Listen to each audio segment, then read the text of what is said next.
Voluminam intégral, c'est ce retour à la source, à la recherche d'une efficacité nécessaire en voluminam.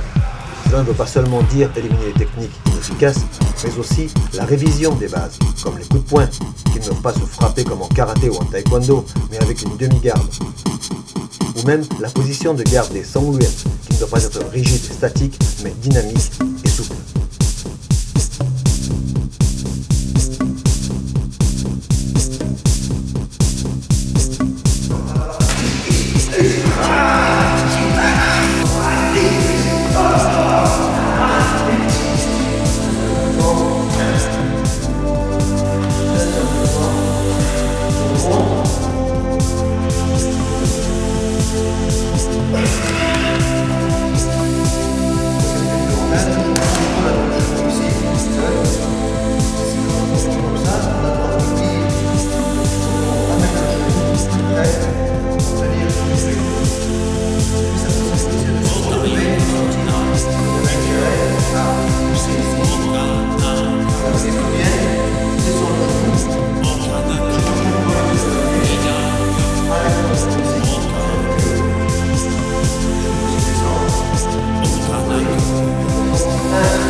rentrer.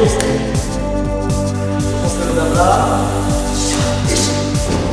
Mettez les genoux, on va très souvent cette défense. De soumission. Je rentre. Plusieurs solutions. Celles qui font la solution qui correspond à la l'apprentissage d'abord, c'est le travail.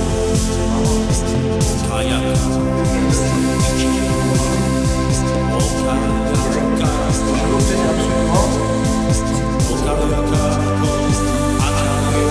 Je vais mettre mes jambes un peu dessus. Si je ne peux pas, je peux tourner. Ce que j'obtenais, c'est ma pression, les deux jambes écartées, aussi. Et la version normale serait d'attraper mon propre bras et derrière. Avec beaucoup d'attention, cette technique est très puissante. Donc si on doit absolument arriver à bloquer ce coup, on est ici pour derrière. On a deux jambes qui empêchent et là nous avons un éventail de jambes assez grand qui malheureusement est travaillé que dans les sons ouverts. C'est où on va placer le pied ici entre la hanche et la cuisse et je vais glisser le pied adversaire sur la cuisse. Et en passant de position Dharma à position Linton, on va appuyer sur la et en revenant souvent le fait en maintenant le pied. Mon pied va vers le bas. La pression de cheville ici, et quelque part tourner sur lui-même pour changer l'appui de mon pied qui devient à l'extérieur et ce n'est plus douloureux. Donc moi je dois absolument faire un travail opposé en essayant de travailler la clé de jambe à l'arrière. Ce qui veut dire ou bien en mettant mon avant-bras ici et en m'appuyant derrière, là, ou bien en mettant le genou